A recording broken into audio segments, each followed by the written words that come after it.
हर्षवर्धन सपकाळ यांनी काल मालेगाव मध्ये उपमहापौराच्या कॅबिन मध्ये जो टिपू सुलतानांचा फोटो लावला, त्यावरून त्यांनी आमचं आराध्य दैवत छत्रपती शिवाजी महाराज यांच्याबरोबर तुलना केली। अतिशय दुर्दैवी गोष्ट आहे।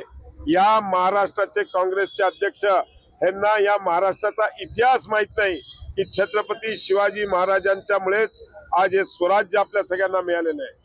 आणि टिपू सुलतान असा राजा होता जो नेहमी धर्मांतर करायचा, ज्याने अनेक महिलांवर अत्याचार केले, गरिबांवर अत्याचार केले, अनेकांवर प्राणघातक हल्ला केले, धर्मांतरसाठी लोकांना अनेक शिक्षा देत त्यांनी काम केले। आणि अशा टिपू सुलतानची बरोबरी आमच्या आराध्य दैवत छत्रपती शिवाजी महाराजांबरोबर करणं हे अतिशय निंदनीय गोष्ट आहे।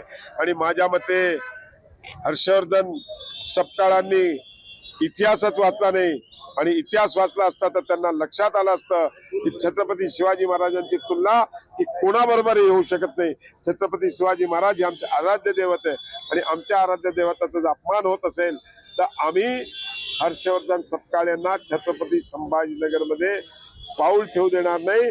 आणि आज आम्ही नुसतं जोडे मारो आंदोलन केलं, यापुढे अजून तीव्र आंदोलन करू।